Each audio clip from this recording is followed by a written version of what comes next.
Hello everyone, welcome to EduTap.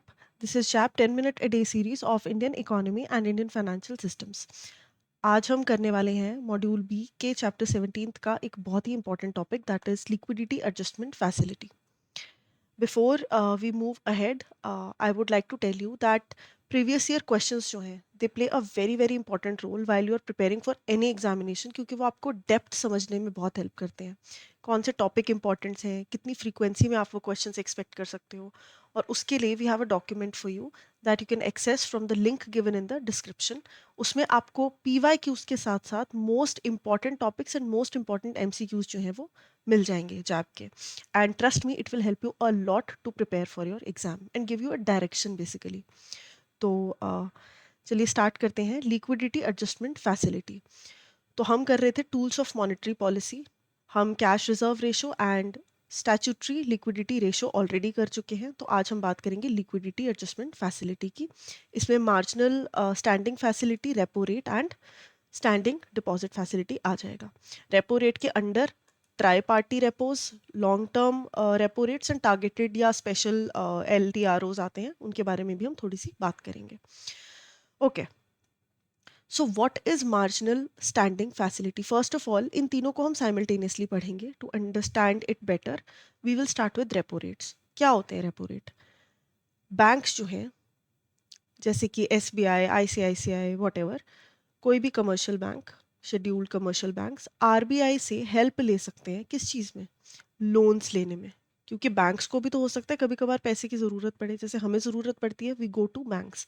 उसी तरह से जब बैंक्स को ज़रूरत पड़ती है, दे गो टू RBI.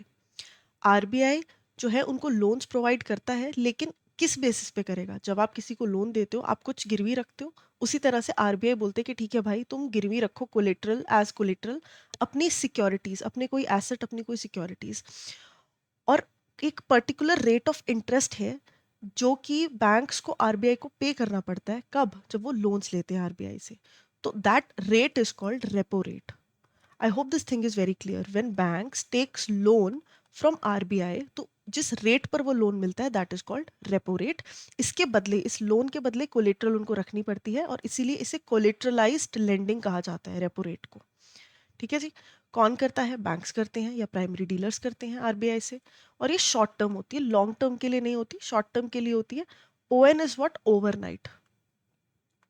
ठीक है, ओवरनाइट बोरोइंग, एक रात के लिए भी आप कर सकते हो.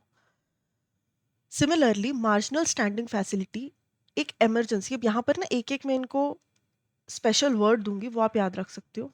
दिस इज फॉर लेंडिंग, है ना, या borrowing funds. You can say banks borrow funds. Marginal standing facility क्या है? ये भी वही है, RBI से ही. देखो, ये जो LAF है आपकी, लिक्विडिटी एडजस्टमेंट फैसिलिटी, ये तीनों ही जो इसके कंपोनेंट्स हैं, they are about the fact कि आप जब एक्सेस करते हो फंड्स RBI से, ठीक है, या लेंडिंग लेते हो RBI से, तो बैंक जब भी RBI की मदद लेता है for anything for related to fund matters, that is what liquidity adjustment facilities. कि बैंक के पास लिक्विडिटी की कमी हो रही है या एक्स्ट्रा पड़े हैं, तो वो RBI से लेन देन करके उसे बैलेंस आउट कर रहे हैं. That is liquidity adjustment facility. तो फिर आ जाता है आपका मार्जिनल स्टैंडिंग फैसिलिटी. ये क्या होता है? ये इमरजेंसीज के लिए. आज एक दिन में बैंक्स ने जब अपनी एक दिन की वो बैलेंस आउट किए इक्वेशंस, उनको रियलाइज हुआ कि भाई बहुत कमी है पैसे की, कैश और चाहिए होगा. आज की ही इमीडिएट रिक्वायरमेंट है कि हमें इतना कैश चाहिए, कहाँ से लेंगे? RBI से लेंगे. लेकिन लास्ट मोमेंट लेंडिंग है, बड़ी लास्ट मोमेंट वाली चीज़ है. सेफ्टी वॉल्व का काम तो करती है, सेफ्टी तो प्रोवाइड करती है कि अगर कहीं से कुछ नहीं हो रहा, RBI कहता है भाई मैं हूँ, लेकिन पीनल रेट पे, यानी कि थोड़े से एक्सेस रेट्स पर जो है ये लेंडिंग उनको, बैंक्स को मिलती है. इस लेंडिंग के लिए उनको क्या करना पड़ता है? अपनी जो SLR वाली गवर्नमेंट सिक्योरिटीज़ है ना, आई रियली होप कि आपको SLR जो हमने पढ़ा था कि एक एक तिजोरी टाइप होती है जिसमें कैश भी रखा होता है, गोल्ड होता है एंड गवर्नमेंट सिक्योरिटीज़ होते हैं, राइट? अब जो SLR वाली गवर्नमेंट सिक्योरिटीज़ है वो यूज़ कर कर इनको ये मार्जिनल स्टैंडिंग फैसिलिटी जो है मिलती है. कितनी मिल सकती है? Up to a percentage of NDTL. NDTL इज व्हाट? Your net demand and time liabilities. Last resort है, जब और कहीं से कुछ नहीं हो सकता, तब मार्जिनल स्टैंडिंग फैसिलिटी जो है वो अवेल करते हैं बैंक्स. और फिर आ जाती है आपकी स्टैंडिंग डिपॉजिट फैसिलिटी। बैंक्स के पास एक्स्ट्रा कैश पड़ा है, तो वो क्या करेंगे, आरबीआई के पास वो कैश रख देंगे। ये टूल है जो आरबीआई यूज करती है एक्सेस कैश को सक इन करने के लिए, लिक्विडिटी को सक इन करने के लिए बैंकिंग सिस्टम से। तो जो भी एक्स्ट्रा कैश है बैंक्स के पास, वो पार्क कर देते हैं वो मनी विद आरबीआई, और इसके बदले क्या मिलता है उनको, क्योंकि ऐसे कोई क्यों ही करेगा, कैश पड़े पड़े रहने दो, बट ऐसा वो इसलिए करते हैं ताकि एक स्मॉल इंटरेस्ट वो अर्न कर सकें।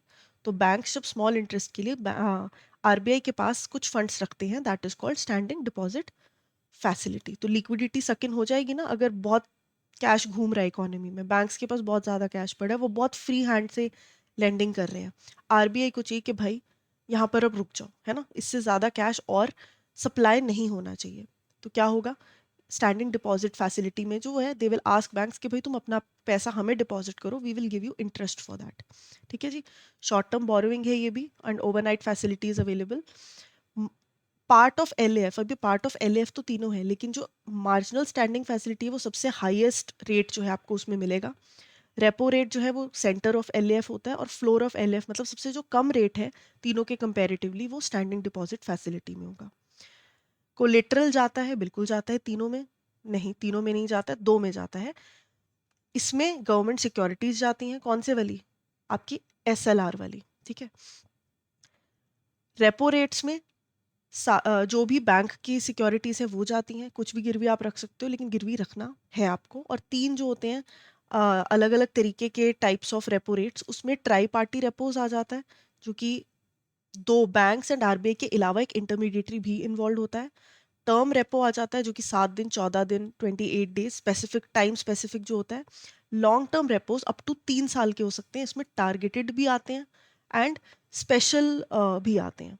तो क्या हो जाएगा, जब एक इंडस्ट्री को टारगेट करके आप कुछ अपने रेपोज को डिफाइन कर रहे हो, या इंडस्ट्री स्पेसिफिक रेपो रेट्स पे लोन दे रहा है RBI, that is called targeted LTROs या एसएलटीआरओज, अगर टाइम स्पेसिफिक भी है तो।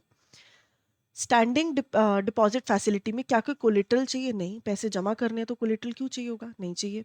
Can it be eligible, yes it can be. अब देखो यहाँ पे ना आपको एक चीज़ ध्यान रखनी है, मैंने आपको बताया था कि बैंक्स को कुछ पैसा मेंटेन करके रखना पड़ता है as SLR and CRR with RBI, right. तो अब ये स्टैंडिंग डिपॉजिट फैसिलिटी में भी वो पैसा आरबीआई के पास डिपॉजिट कर रहे हैं। तो इसमें एक चीज़ ध्यान रखनी है कि S D F can be N eligible asset for maintaining SLR. SLR जो आप मेंटेन कर रहे हो उसमें ऐड कर सकते हो आपके, ठीक है, एसएलआर को काउंट करने के लिए आपने एसडीएफ बीच में इंक्लूड कर दिया, लेकिन सीआरआर की वैल्यू को कैलकुलेट करने के लिए आप ऐसा नहीं कर सकते। तो ये चीज़ आपको याद रखनी है from examination point of view. So this is all about your LAFs. तो फटाफट से क्वेश्चंस प्रैक्टिस करते हैं जो आपके एग्जाम्स में ऑलरेडी आ चुके हैं। Which among the following is or are the components of LAF? Now I would like you to pause the video here and make a guess. Okay, so the correct answer will be option C, because repo rates and MSF जो है part है, bank rate इसका part नहीं है। Now which among the following is or are correct with respect to MSF rate? It is meant for overnight lending, बिल्कुल सही बात है। Loan is given against securities within the limits of SLR, बिल्कुल government securities within the limits of SLR, वही उन्हीं के against तो मिलता है ना। Penal rate at which the commercial banks borrow funds from RBI. So ये तीनों ही जो है इसके करेक्ट ऑप्शंस हैं, so the answer will be option D. इसके अलावा if you are preparing for JAIIB, let me tell you we have a master course for you, जिसमें हम चारों कंपोनेंट्स को कवर करेंगे, जिसमें कि आपको कॉन्सेप्ट क्लासेस मिल जाएंगी, रिकॉर्डेड होंगी, जो कि आप अपनी कन्वीनियंस पे देख सकते हो। एग्जाम से पहले लाइव क्लासेस कंडक्ट होंगी, शॉर्ट नोट्स आपको प्रोवाइड किए जाएंगे, and there will be test series. JAIIB75 is the code that you can use to avail the offer. Now, इसका भी लिंक आपको डिस्क्रिप्शन में मिल जाएगा. If you have any other queries, you can reach out to us on the given information. I will see you in the next class. Thank you and have a nice day.